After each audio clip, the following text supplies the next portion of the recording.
ధర్మం ఏది అధర్మం ఏది సద్వర్తన గడుపుతున్నది ఆ తల్లి.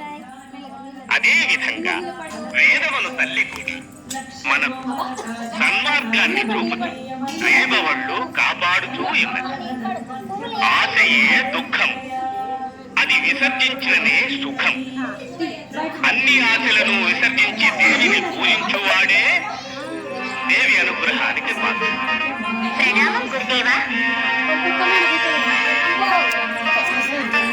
ఎవరబ్బాయి నీవు? నా పేరు కుమారుడు, ఊరు ద్రాక్షారావు. తల్లి పేరు మీనాక్షి, తండ్రి పేరు విశ్వేశ్వరయ్య. పవిత్రమైన పేరు. ఇంతకాలం గురుకులవాసం అనే పేరు కూడా ఎన్నడూ వినని నన్ను నా తల్లి తమ ప్రతిభను పాండిత్యమును విని ఇక్కడికి వెళ్ళమన్నది. అయితే కానుకలేవి ఇచ్చి పంపలేదు. చదువుకు కానుక దాన్ని అభ్యసించుడే కుమార. అబ్బాయి చేతుల్లో ఏదో ఉత్కంఠం ఉన్నది, ఆ గ్రంథం ఏమిటబ్బాయి? నేనే స్వయముగా లిఖించింది. ఏవో నాకు తోచినవన్నీ నేను వ్రాసుకున్నాను. ఏది ఒక మారి మేము చూస్తాం.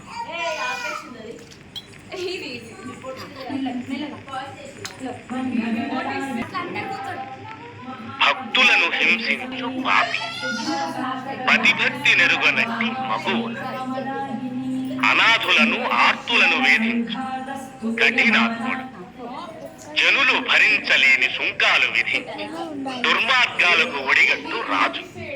వీరిలో ఎవరు జీవితంలో సుఖపడలేరు.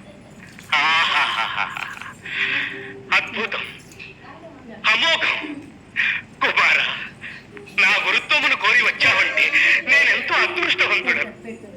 కృతజ్ఞుడను. సర్వము ఆ దేవి అనుగ్రహం. అవును కుమార, అవును. నేను దేవీ పూజ పూర్తి చేసుకుని వచ్చేది. ఓం మహాశక్తి.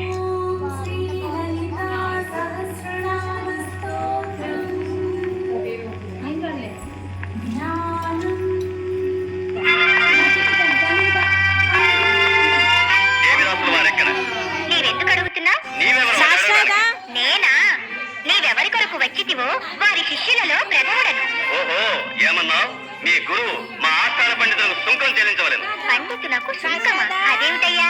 ఆస్థాన పండితులు సకల పండితులను గెలుపొందినట్టువారు, మహామేధావులు. అందుచేత విద్యాలయాలను స్థాపించి విద్య గడపదలుచు సకల పండిత వర్యులు మా పండితులకు సుంకం చెల్లించవలెను. ఓహో, విద్యకు సుంకాలా? రాజ్యాదేలు మహారాజుకు సుంకం చెల్లిస్తున్నాము కదా, విద్యాధికుడు పండితులకు సుంకం అవసరమా? అవును.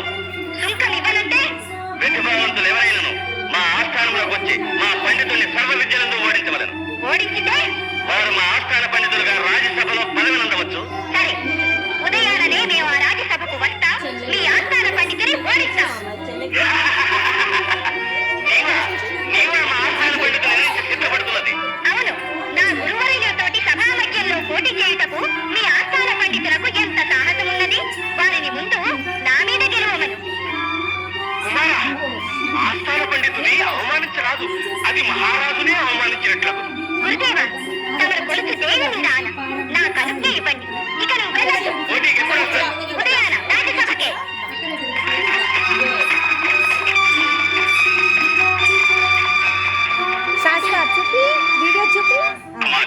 Good girl. ये है सेल्फ ट्विस्टिंग क्लीनिंग मॉप। घर की लेडीज के सफाई काम को आसान बनाने के लिए ये एक बेहतर।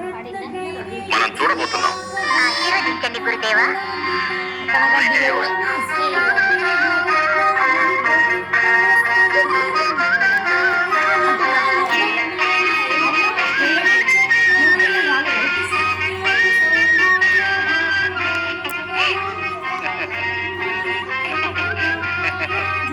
సహస్రా, ఇటు చూడవా? Phone video ఆరంభించుదామా?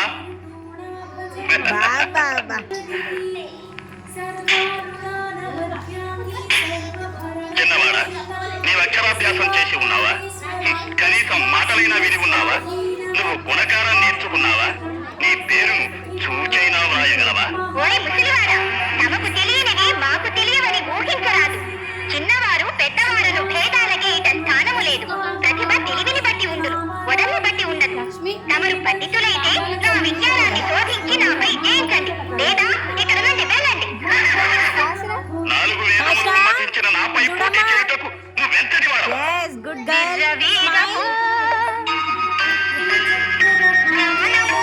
వద్దొద్దు ఏమనకండి ఏడుస్తుంది. విర్రవీగకు. మహారాజులు, కవులు, పండితులెనరు. ఈ భేదభావం ఎవరికీ భావ్యం కాదు. జ్ఞానమూర్తినని నీవు విర్రవీగకు. చిన్మయ్ చిన్మయ్ చెప్పరా విద్య ఎవడి సొత్తురా? జ్ఞానమన్నది చిన్మయ్ చూడు. ఎవడి సొత్తురా? నీవే చెప్పరా విద్య ఎవడి సొత్తురా? జ్ఞానమన్నది ఇలలో ఎవడి సొత్తురా? కృషి వలన ప్రతి వారికి జ్ఞానము వచ్చు. దైవ కరుణ చేత ప్రతివాడు కవిగా వచ్చు. జ్ఞానమూర్తినని నీవు విర్రవీగకు.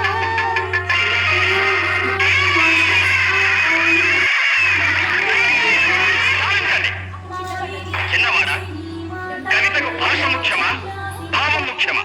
పెద్దవాడా, బోధిస్తాను విను. మళ్ళీ ఒకసారి ఇద్దరు. భాషను ఒడలను భావం జీవం నిలిపిన కవితవును.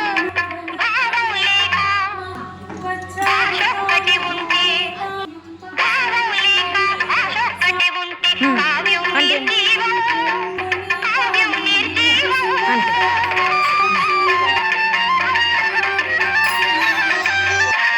తెలియకు తెలిపి శిలలను మలచి దేవుని చిత్తించు. కలయిరుగనితో దేవుడు కూడా శిలయే అవును కదా. తీయని కమ్మని వాక్యాలు అందు జీవం నింపులు భావాలు. భాషాభావం జోడు కూడిన నవరస కవితలు విలసిల్లు. నవరస కవితలు విలసిల్లు. భాషను ఒడలిన భావం జీవం నిలిపిన కవితవులు. భావం లేక భాషొక్కటి ఉంటే కావ్యం నిర్జీవం. కావ్యం నిర్జీవం. చిన్నపిల్లాడా, దైవం పొడమియందు ఒకరిని దరిద్రుడుగాను మరొకరిని భాగ్యవంతుడుగాను పుట్టించు ముఖ్య కారణం పెద్ద పిల్లాడా, సావధానంగా విను. ప్రాణుల పిత దైవం అందొక్కడు మానవమూర్తి.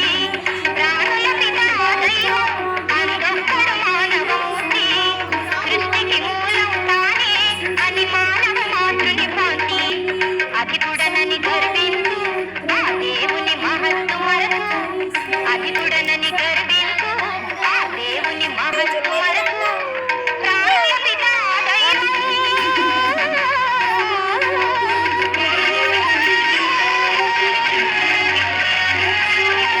అనుక్షణం మనిషి బలం సకల జీవుల బ్రతుకు ఫలం.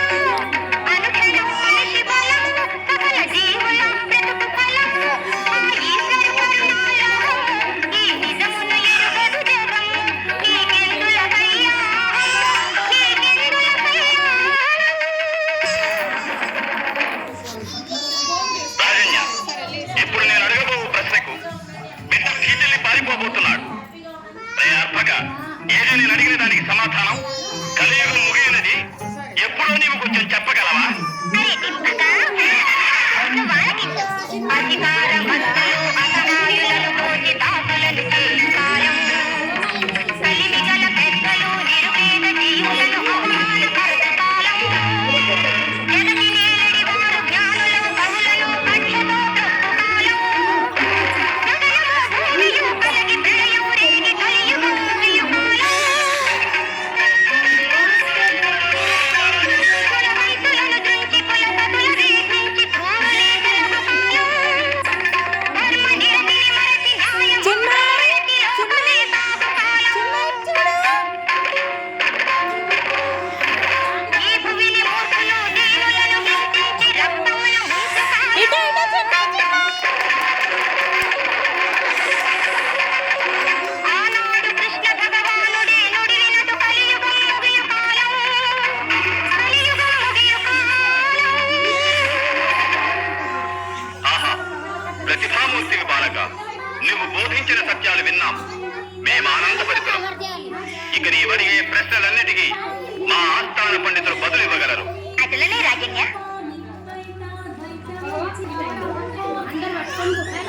ये है वेయండి, दुनिया का वेయండి. सबसे चिपकू और मजबूत वाटरप्रूफ వేయండి ग्लू, బాలేయండి. जो कि किसी भी तरह వెల్లడించే రెండు వాస్తవాలు అసత్యములని రుజువు చేయు ప్రతిభ మీకుంటే మాపై గెలిచినట్లు ఒప్పుకుంటాం. కానీ రెండేమిటి? ఒక 1000 ప్రశ్నలు అడుగు. మీరు వినండి. మీ తల్లి మాతృదేవి కాదంటున్నాం. అది అసత్యమని రుజువు చేయండి.